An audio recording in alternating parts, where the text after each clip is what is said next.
What's up, everybody? Welcome to the first Hogwarts Legacy gameplay stream.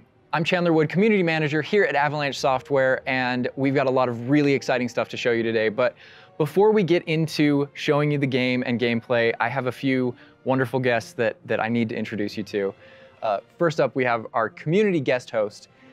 He brings you the latest and greatest in Hogwarts Legacy content. He's the local Merlin conspiracy theorist. Guilty as charged, yes. One half of Expecto Go, Yeah. James Whitehead. Thanks, Chandler. Yes, I'm James Whitehead of Expecto Go, bringing you guys the latest and greatest in Hogwarts Legacy content. And I am one half of Expecto Go. The other half, my wife Sue, represents that other half. So I'm excited to be here, and thank you, Avalanche Software, for inviting me. I cannot wait to go over this gameplay. I just got to say that. Welcome, thank you for being here.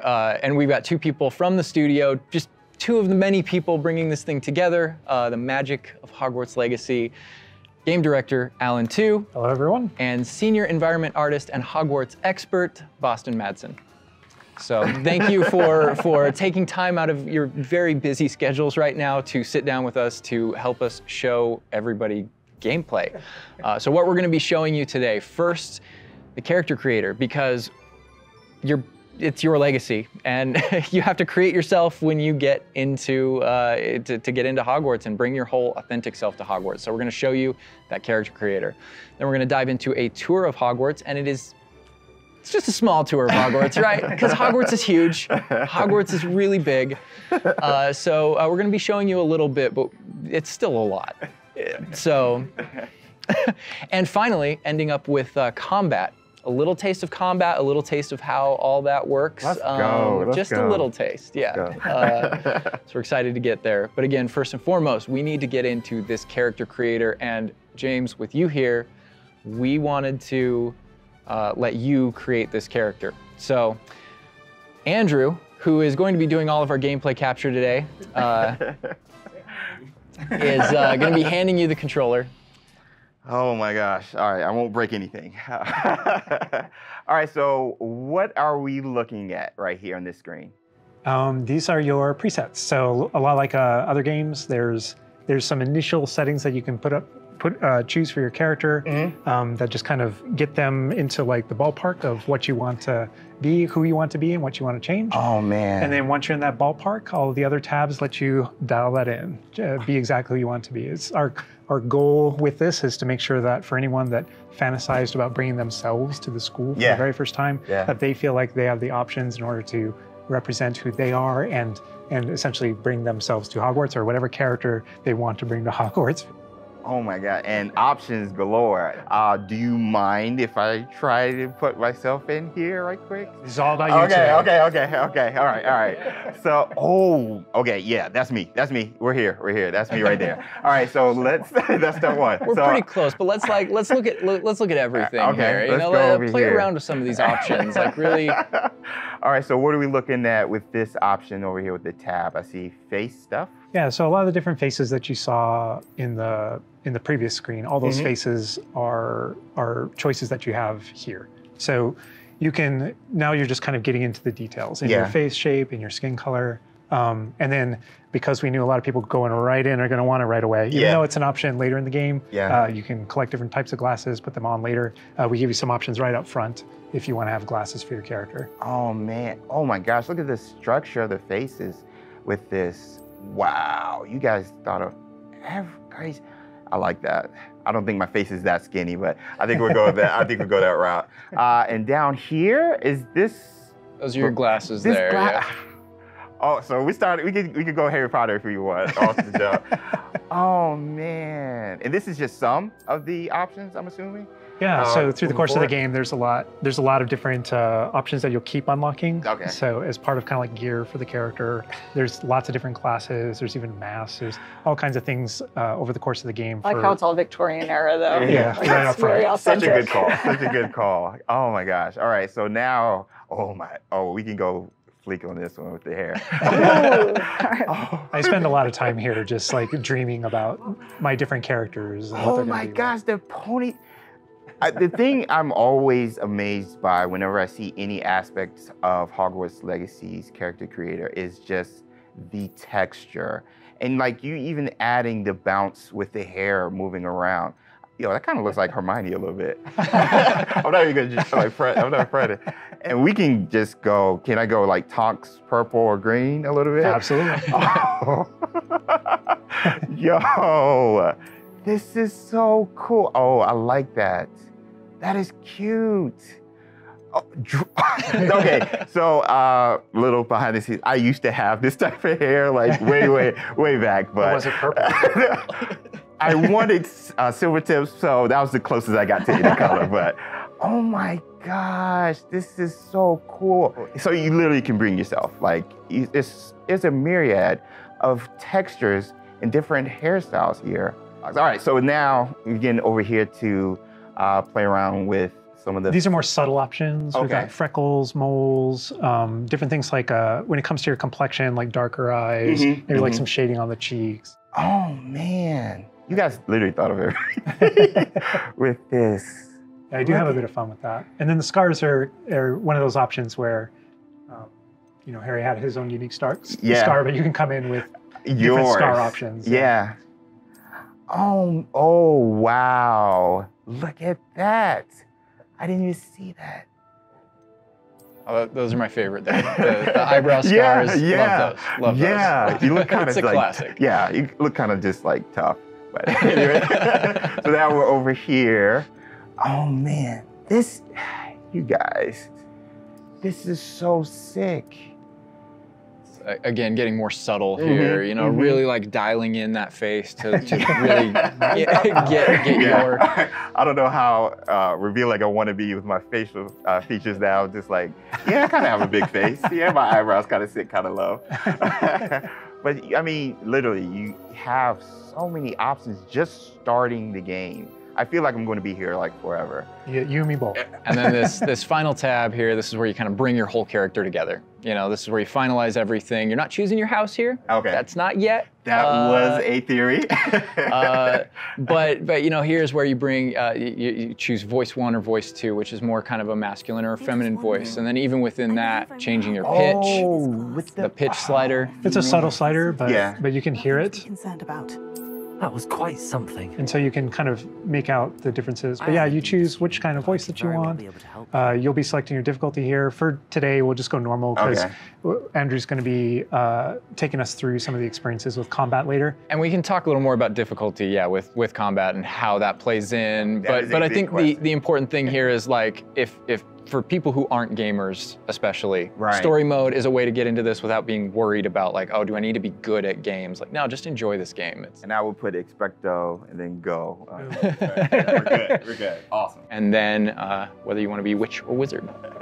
Amazing. What'd you think, character creator? We're good? I'm good. Let's explore Hogwarts and let's get into some combat. All right, through the magic of using a dev kit, we're gonna be loading up a save a little later in so that we can show you more about Hogwarts and give you that taste of combat.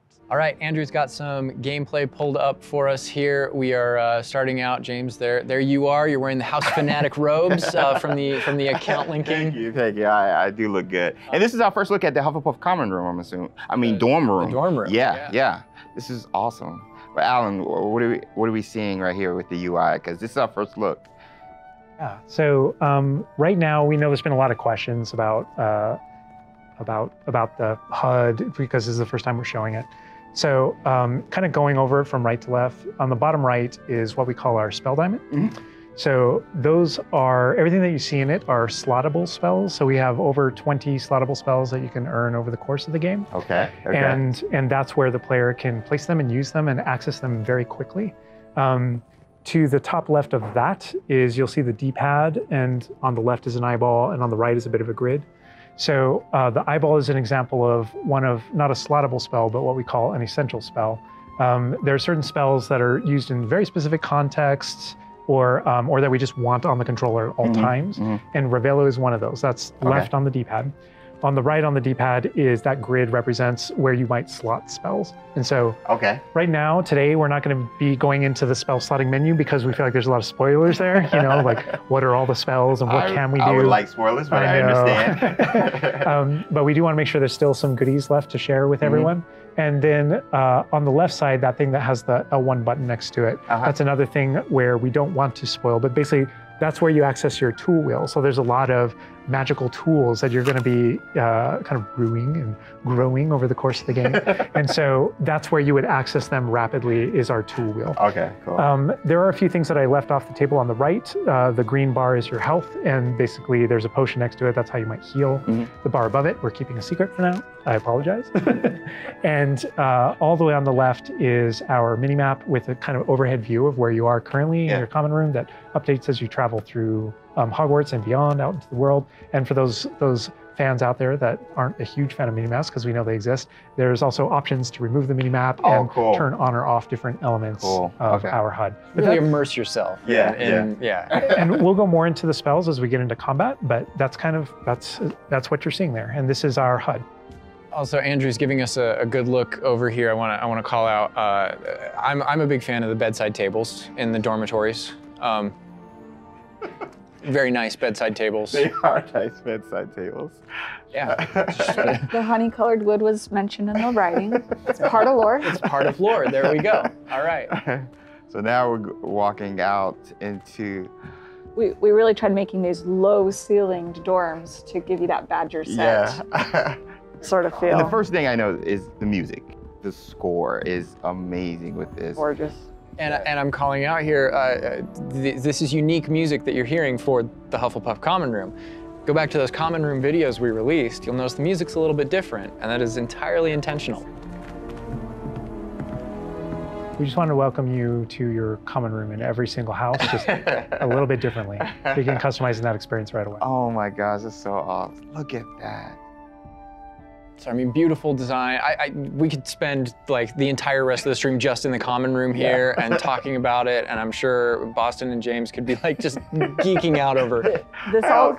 All the details come from J.K. Rowling's writings for this common room. The round doors, the hanging vines, even the dancing badgers on the fireplace. It's got a real earthy vibe. Yeah. It's very, very earthy. Which is like elements for each of the houses, right? Hufflepuff is earth, Ravenclaw is air, Gryffindor is fire, and Slytherin is water. We really leaned into that for each common room. Wow. So it feels earthy. We've got a little earthen passageway. That's what we were. Hopefully, it should feel very familiar. Yeah, it does. It does. But I know you don't want to leave, but we're gonna be leaving. Thank you. I understand. Whoa, the sound effects though. Like, looking back at the past trailers, it was just music, but kind of hearing how Hogwarts is now, it's so cool. Very tactile. Yeah. Andrew's going to make use of one of our spells, Revelio. Use Revelio right here, because there's a little magic going on. You notice a little something there. Yeah. So these are something that we kind of interchangeably call Revelio pages or lore pages. And you'll notice a bunch of things pop up on the screen. Yeah. You see that we got some XP for it. Mm-hmm. And you can also see that we've advanced something called like a field guide challenge up in the corner. Uh-huh. So I want to talk about that a little bit. So we had to ask ourselves, what? Continue, I'm sorry. There may be something you may or may not be able to tickle there. Yeah. But in our game, we had to answer the question, we're a late fifth year. What does that mean? How do we catch up to the other students? Okay. And so we have an answer to that question, and it's given to you by the staff. So there's something that we call the Wizard's Field Guide that's granted to you early on in the game. And the Wizard's Field Guide is how you actually work on catching up with the other students. So Andrew, if you hit pause for me up here, before we push forward a little bit, you can see in our pause menu, it's got this book theme. Wow. That's your Wizard's Field Guide. And you can see your house kind of crest overlaid over it. Okay. And you can see that on your level as well. So that the field guide has this magical property of looking out into the world around you. Mm-hmm. And the reason why it's on loan from the Ministry of Magic and the professors have granted it to you as a late fifth year student is because they want it to help you catch up to the other kids. Mm-hmm. And its magical property is to discover different opportunities to learn and grow all around you. So the way it works is, as you discover gameplay in the game, it actually recognizes that as a challenge, which is kind of On the bottom. locked into there. Okay. And Andrew, if you go in there, you'll see different types of challenges that are combat challenges, quest challenges, Wow. exploration challenges, and you can see field guide pages are on there as well. Yeah. 1%. We unlocked that one field guide page. That entire category is one of the ways that the book itself kind of fills out into the school and spills out into the school and kind of hides itself with different types of challenges and different things to do around the school that you're actually going to interact with to help you grow as a wizard and practice your spells. And so that thing that we just saw is not just a field guide challenge and a way to earn XP. It's also something that that players can use to learn about the school as they're traveling around. They spot these little secret facts and they can kind of play a little bit of a game discovering all of them. And there are over 100 field guide pages just in Hogwarts alone. So. Little glimpse of the grand staircase Yeah. here. We're not gonna. Circular staircase. All the match tower. portraits. Yeah. And I did notice the flue flame just ignite right there, which was so cool. Yeah. Oh man. Fast travel points there. House hourglasses. We had to. How much fun was it designing those and putting all Oh, they're those in gorgeous, there? but that they're there just like in the books. Yes. Right It's next a to nod the to Great lore. Hall. It's a nod to Yeah. lore. House points is not a core mechanic or system in the Yeah, game. It is we didn't turn it narratively. into like a gameplay system, but it's definitely present throughout our narrative. And there are lots of choices where we want to nod to things that aren't necessarily gameplay systems, but we nod to them as part of the narrative. Over to the right Part of the there, Wizarding Andrew World. was teasing. That's the Great Great Hall Hall. over Yeah. through those doors. Again, we're not going there. He's just kind of like, no. Cool. Here's another collectible page. You know, just again showing you like just these things around Hogwarts that you can do and pick up and. That's a shot straight from the trailer too. Just that part right there. I recognize We that. might be giving you a little fan service here with callbacks to those. So And this must be summertime because I noticed these are the summertime windows.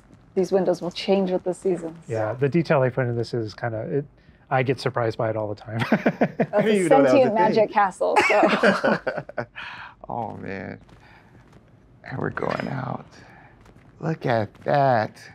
This is where the students would normally kind of congregate just to kind of chill out, play, meet each other outside of the Great Hall before and after meals. And I love the way that when the castle interconnects to, that it interconnects outside, inside. There are pathways on both sides of things, so you really get a sense of scope to how big this castle is. And when you see things, like you'll notice a bridge over there, that's a place you can go to and cross. Like everything that you see is a place that you can visit. Wow. we put a lot of effort in making it feel really alive. Not just with student population, but even just the greenery and stuff. It's Scotland. Yeah. And this castle's been here for hundreds of years, so just kind of the moss and all the trees that have overgrown it and Oh my gosh. that landscape, that This Scottish. location might look a little familiar to you. I thought I recognized it. I believe this is from the Spring ASMR. And yes, so that puzzle right there, that view, Andrew is taking us right back to I am that. going to tell Andrew not to interact with that puzzle and to keep moving on. We can't spoil everything. We can't give you everything, right? Hogwarts contains a lot of secrets. Oh my God. But this is this grand entryway right here coming down into a really kind of central area. Yeah, we're coming upon the central hall, and we pointed out the greenhouse outside, and we'll notice when we get down there that it's on the right. This is a big hub of the school. Like it's a big castle, but it is designed so you shouldn't get very lost. This is kind of a grand central station. I love that. I love Each that. direction, it's green over there, so the greenhouse is over there. Transfiguration Courtyard, the library straight ahead. So it's kind of the hub Oh my of God. a lot of the castle. Even the color visually, you can just tell, okay, green, Oh, green, go that greenhouse. way. Oh my God. A lot of it'll be subconscious, but Yeah. it'll help you really learn the castle and feel like you know your way around. That's not to say that it's easy to learn. All of us here still get pretty lost in it It on a is a daily castle. basis. It It's a is. castle. Great point. I love that Andrew's definitely teasing a lot of things here. I'm noticing he's swinging the camera this way and that. Yes. He's got this grin on his face over there that's just like, yeah, I know what That I'm statue doing. I know is what I'm from the reveal trailer. There's that dragon. Oh my This God. is another location where the students will gather, and just kind of chill out. And an opportunity to talk to somebody, get a quest giver here. Is everything all right? Yes, I'm sorry. I'm Nellie, by the way. I'm just so excited that the Daedalian keys are back. The what keys? The Daedalian keys. Surely you've seen them flying about. Rumour is that a former headmistress, Professor Mole, conjured them to protect the contents of certain locked cabinets years ago. Professor Black couldn't be bothered to disenchant the keys, and they appear every few years. You should try to catch one. Why would I do that? Each key will lead you to a locked cabinet somewhere in the castle. If you can manage to get the key into the cabinet lock, not an easy task, you may find a reward.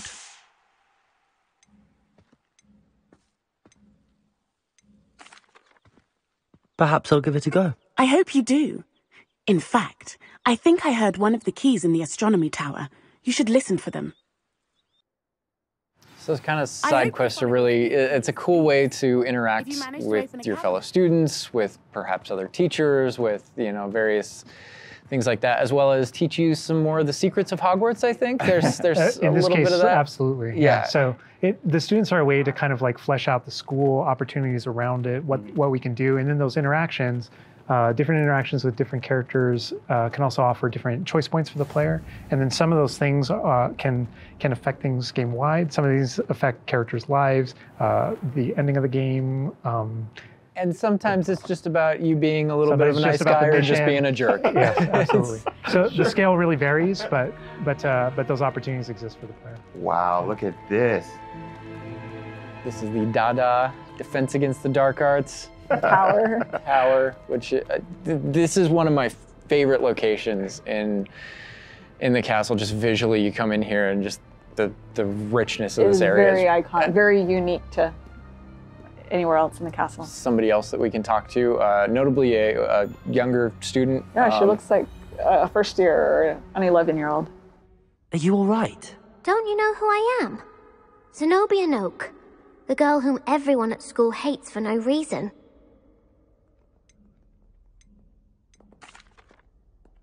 Everyone hates you. Why? Because Hogwarts is full of bullies and spoilsports. Leander Pruitt's one of the worst, that no-talent moon mind. I wanted to make some new friends, and so I brought my collection down to the common room. My gobstone collection, that is. I was hoping someone would want to play. Are you familiar with gobstones? Little balls, like marbles. Grand game. And if you lose, they spray you with a foul-smelling liquid.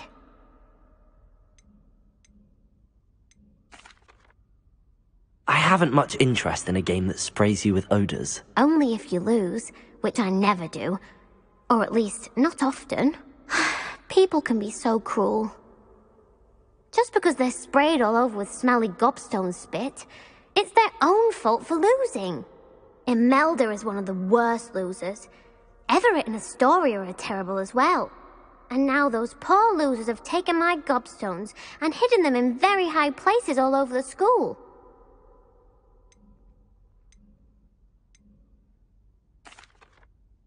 Sounds as if you caused the smelly situation and they responded accordingly. I didn't make the rules. Anyway, I can't work out how to get them back on my own. I don't think I know the necessary spells yet. I need someone, perhaps a selfless and talented 5th year to help me.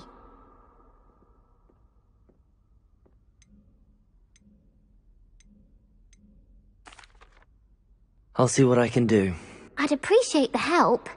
If you do find all of my gobstones, do come and see me again. I'll be back to playing Snake Pit and Jackstone by myself in no time. I love that interaction with her because there's so many ways that you can go with that. You can you can feel for her. You can be a jerk to her. You can be like, gobstone sounds awful. It sounds like you're just mean. Yeah, and your opportunities to be mean there aren't over. So, they continue. That's a good example of the gobstones too. I know people are gonna ask, gobstones playable? They mentioned it, right? Yeah. Gobstones is one of the things that is not playable in the game. I know we've had to rip the Band-Aid off on a few things. Honestly, it's an amazing thing on the franchise how many things about this, like like speak to us as fans and that we want to turn into gameplay. And there were calls that we had to make over the course of production of kind of like which things we will and won't include in the bucket, just kind of for the overall Wizard's Chest. Those are things that aren't featured. Yeah. They're featured within the world. Right? I'm glad they're mentioned. They're a part of the wizarding world. Yeah. Every single time there was something that students' we regretted because we couldn't include it. We also tried to figure out a way to make sure that it was included in the narrative, included in the stories, make sure that there's a way to kind of like acknowledge it, touch it, you know, and make it feel like it's definitely part of the world. And I know here too, we're like, I was like, we're in the Defense Against the Dark Arts class. I recognize that staircase to the left where we were just at. Andrew was walking by. I also recognize the dragon at the very top. Oh my gosh. Being in a classroom, I think this is a good opportunity to talk about how classes work, because we've gotten a lot of questions about that. Is it a schedule-based system? Is it, so tell us how classes work. Yeah, so ultimately decided not to go the sim route. So I think like one of the speculations was, is there time of day and you know, that kind of thing. Like, can I miss class at this time of day? There is a day-night cycle. Yeah, there is a day-night cycle, but everything is very narrative-based, and so there's a big mystery going on in the world. There's something happening in the narrative, and we essentially see it as kind of like chapters in that narrative. Each chapter of which has a set of missions that you can choose between as you're progressing through the game, and classes fit within that structure. So there are mainline things that the players have to do, and then classes also appear on the sides as well as optional things that help you advance your spells. It's absolutely true that classes provide all of your major tools throughout the gameplay, your spells, your major abilities. You get to know the professors. Each one of them has these bespoke kind of events and moments in those missions. And then there are also additional opportunities outside of that through kind of like side classroom missions, essentially, where you can learn additional spells or things that you need in your adventure and also get to know the professors better. And I just want to call out something that Andrew's been kind of showing off, ways to kind of interact with the environment and just engage with the world. And, you know, maybe down there he's sipping some tea with the Victorian high society. High society. I just no wonder you like this area because we built it for like the purebloods and the Slytherins. Oh, come on. Well, like, speaking of lived in, like, the sound effects again, the chatter of the communication that's happening and the footsteps, like, it just makes it feel more alive. Little events like that, the brooms going by I just saw overhead. a broom go by. Love that. The data tower was one example, but no two hallways should look the same in Hogwarts. It has a lot of personality. Every hallway should be a little bit different, and that's mostly to help orient the player, help you not get lost. But this is Hesperus Hall. That's a little nod from the Marauders, a name that came from the Marauders map. But every hallway will have a little bit of a different personality and personality. I like that because it does, like, Hogwarts has character. Hogwarts is its own character no matter where you go. Yeah. Feels just a little bit different. Yeah. It's a sentient castle full of magic for hundreds of years. Yeah. It's going to kind of grow and develop. Oh, I heard something. Yeah. Speaking of characters. Speaking of magic, Mr. Magic himself. I feature a poltergeist too. You know, we talked about building on lore too. I know there's that statue over to the side. Oh, yeah? That's Do you know who that is? Lachlan the Lanky, yeah, and he's got his Bowtruckle friend. And I think if players don't know, there's another Revelio page there. Yeah, there's a map of Argyllshire. We know the fat lady hides there. Hides behind it. That's right. The third book. But sometimes a hallway has personality by how it looks, or we just passed a music hallway where the portraits have kind of taken it over, and so the sound makes it really unique. All right, I gotta call this out here. I know there's been some criticism in the past that our trailers and our gameplay and what we've shown so far has not had enough owls. Okay, so here we are at the Owlry. We're looking directly at the Owlry to show you all of the owls. It's a lot of owls. It's a lot of owls at the Owlry. I love the fog rolling down that. Great callback. Great call. No, I also love that as one of my favorite things about just kind of going around on the outside of the school is that all those things that I see are places that I can go to, that I can visit. I just love that sensation knowing that is real. That lovely Scottish countryside. We're kind of closing out our mini tour of Hogwarts. And again, is but a fraction of this enormous castle. But we're closing it out here in the clock tower, so another recognizable location. But this is where Crossed Wands, which is the secret, not so secret dueling club is that the students have put together. Professors definitely know about it, but they think they're being clever. And it's run by this Lucan Brattleby here, who's in a younger year, but we kind of like that that he's running things. Hello, Lucan. May I use the training dummy? Of course. I'll fetch it and give you a list of combinations to practice. Ready to have a try now? That would be wonderful. Be sure to cast all your spells before the dummy lands. If you need to stop practicing before you finish all of them, let me know. And this is a really good opportunity to now jump into combat, because really in the game, this is going to be the first time where you yourself get to learn about combat and combos in a big way and in a new way. For me personally, this was where the game really starts to open up to the possibilities. Yeah. So we've set up a training dummy, and this is kind of an activity where you're supposed to execute according to kind of the iconography on the top. Now, what we see on the top is the Accio spell, followed by 4 what we just kind of lovingly refer to as basic shots. There's certain spells what the wizards kind of use, just kind of fling. Andrew's using one now. And you trigger that by tapping R2 on your controller. So you can see in the corner R2. So if you tap R2, that throws out a basic shot. But that R2 is also your gateway to all of the spells that you might slot. So if you hold R2 instead, you can see how the diamond expands. And if we let go, you see how it contracts. Yeah. And so if you hold it again, it expands. And so when it expands, then all the spells that you slotted while you're holding that button can now be tapped with your face buttons. Awesome. And not only that, but over the course of the game, you can gain additional spell diamonds, up to 4 additional ones, so that you can slot up to 16 spells, pretty much instantly. And then that helped us fulfill the fantasy of in combat, I need to be able to access things very rapidly. Yeah. And so you learn over the course of these events, how to juggle not just the spell casting, but also it reinforces an understanding of another feature of the wheel, which is their cooldowns. So as you're casting spells, just to make sure that you're not just kind of repeatedly using one thing over and over and over again, you can see cooldowns on the spells that he's using on the wheel. And then as you progress through the game, there are different things that can affect things, like cooldowns through your talents, different things that allow you to kind of juggle and adjust and update those things. And so if you hold down R2 and you tap the D-pad, it will switch between your other diamonds if you've unlocked them. And that's how you access all those. Oh, man. It looks like we're about to get some action over here. Yeah. So this is a great way to kind of learn how to pull things together, so you pull those combos right together. Here. Yeah. Tap, Accio, tap, tap, tap. Awesome. Well done, Andrew. And that's just against the dummy, but I mean... I'd say that's enough practice. You looked good out there. Thank you, Lucan. I say better to discover one's weaknesses during practice than during a duel. You'll be a fearsome challenger now. I think now we can take on something a little more challenging. It's going to shoot back. Now let's talk about some more features of the combat system. Hello, Lucan.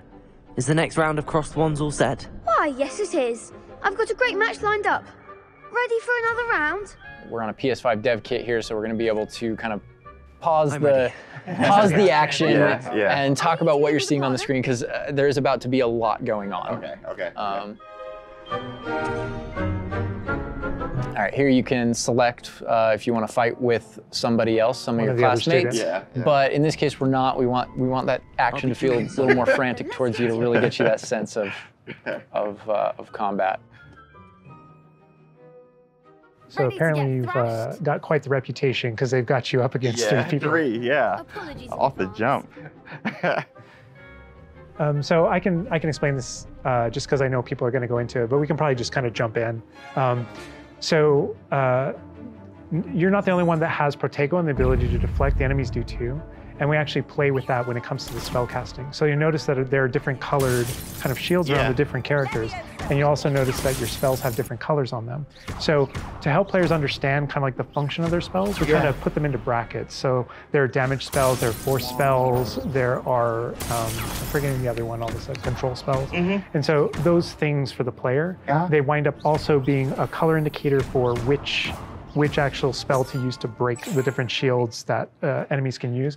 That way it rewards kind of like that close attention that you're paying on things. We've got this paused here now, and you can kind of see all the elements on the screen, the halo around the avatar's head, each of the different shields, to kind of give us a breakdown of what's going on. Give us a breakdown of different things that you're saying.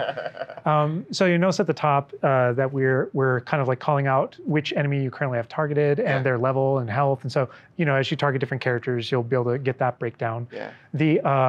The halo over your head, whenever an enemy is about to an attack, it's almost like you have a little bit of a sixth sense for those things that are coming. If you see the halo, it means there's an incoming attack, and if you tap the triangle button by default, then that you'll be able to deflect that attack that comes in and off with the protect. And I love that deflect where it goes off and like hits things up and kind of breaks things off walls too. But also, if you hold the button, then it doesn't just deflect. It also deflects and turns around with a counter attack stupefy that actually stuns the enemy. And you can use that even in your combos and stuff. So if you're focused on a character, and you're doing your thing, and someone else attacks you, you can actually turn that attack into a direct attack on the person that you're comboing. Back into gameplay here. Andrew's gonna pretty handily finish these other students off here, win this duel. How fast it is. It's like a dance. Yeah, we really felt like in the movies, there's almost like a. It's kind of like there's this element of kind of like fencing from a very great distance. That's such a good call. And there are a lot of things that we had to do with our controls and combat system in order to kind of capitalize on that idea that's pretty unique to the Wizarding world. Understandable. Yes. Well, perhaps you should try that next time. The other duelists have already taken notice of you, but after that last round, they'll really have it in for you. You'd better keep practicing if you want a chance at winning, or at least surviving the next round. I'll let you know when we're ready. Hope to see you then. The next round is for all the gobstones, so to speak.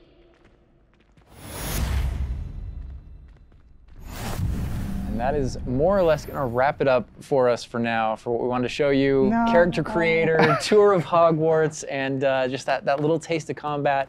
But we didn't want to leave you without maybe a little taste of something that we may show in the future, may show next time. So leaving the castle, going out here.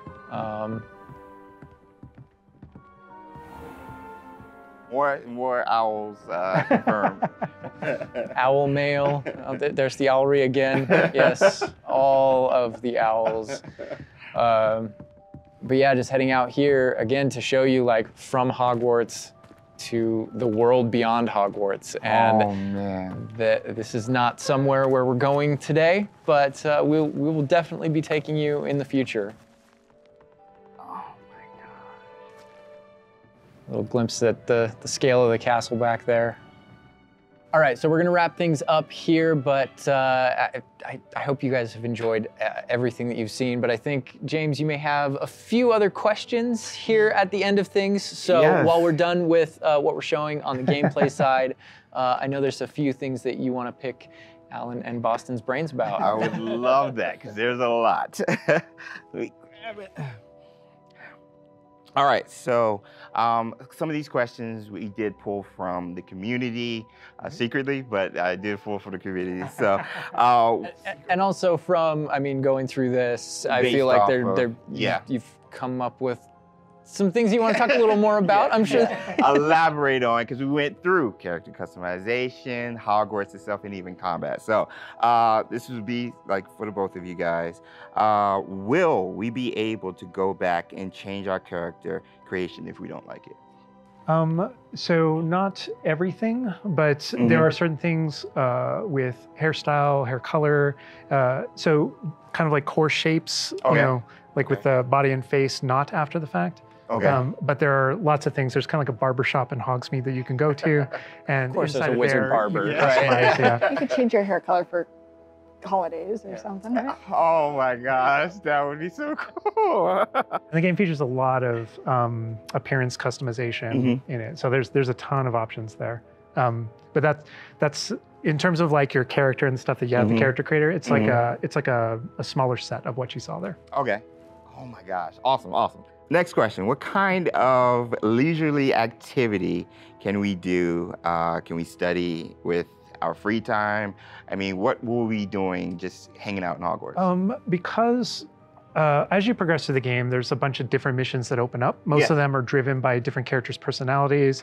You know, some of them want help getting up to hijinks, or some of them want to just explore secrets in the castle because there are new secrets in our castle to explore. And so, so I think there's a bunch of things to do. And when it comes to class, as I mentioned earlier, it's not just kind of like the mainline stuff. There are kind of like extracurricular assignments, some of which are optional, some of which are kind of like blockers for main mission. Kind of like you can't go on this mission until you have the spell. And then the spell is open, you know, the assignment and how you complete it with your professor. And so there are opportunities to study, so to speak, like with that. But they do all take the form of our mission structure. As you mentioned earlier. Wow. Let's get into some combat right quick. Do spells have different levels, or are they all equal? Do spells have different levels, or are they all equal? I'm trying to think of how to describe that. So each spell has kind of like its own core identity and what it does in the game with regards to both kind of like puzzling, world exploration, and enemy combat and all that kind of stuff. And then it's through the talent system, right? When you go into that, it's kind of like each of those spells has ways to kind of like advance and grow and change. And as you spend talents, in some cases, it even changes like the way you approach the battlefield and things like that. So I'd say that's no more true than with like dark arts, for example. And as you go down that line and you kind of play around with those talents, it really does start to kind of like affect even how you approach combat and how you think about the battlefield. I won't be touching the dark art stuff, but I know many of you guys will be. Maybe on your second playthrough? Second playthrough, yes. Okay. Dark Hufflepuff coming, #soon. I want to close off with this question, and this will be for everybody, and we'll start with Boston. With this game that you guys have been working on for however long and the excitement you guys have, what's one aspect of Hogwarts Legacy that you are excited for the fans to experience? Boston. I think I'm just excited for the fans to play through the world, specifically the castle, and maybe go read those books again. I hope that whether you're already a fan and love this game, or this is your first introduction into the world, I hope they just point at each other in the best way possible. And I'm just excited for fans to get to finally go to Hogwarts and feel like they can own it and live there. I've lived there for 5 years. It's a great place to live. Official 5th year. It's really funny because I want to give a different answer, and I will. But I actually feel like the most honest answer is really similar. Because my favorite thing when running around, playing the game, and getting to know Hogwarts the way Boston knows it, because she knows the school and the lore better than I do, and thank God, right? Because you want the person architecting it to really know that. But when I rewatch the films or I'm rereading passages from the books, there's a different relationship to those things having played the game. And so it's really looking over the edge and seeing location. I'm like, oh my God, I'm right there. And in the movie saying, I know what's around that corner in the film. Like if you go down this way, there's actually a thing over here, and there's this person over here, and this thing happened, and it just adds all this richness to everything that you already love. And not just that, but you're gonna add your own story. So you know what happens around that corner because you did something. And then the quick answer, just to have something different, is I just love being on a broom. I just love looking at the whole world and just being like, okay, I can just go. I can go there. That vantage point, there's just something exhilarating about it that feels very different in that kind of open air and on that thing. It just it's kind of incredible. And wrapping it up, you know, for me, it's just bringing the community together with it and sharing those stories, because it is your story, and you are going to be writing.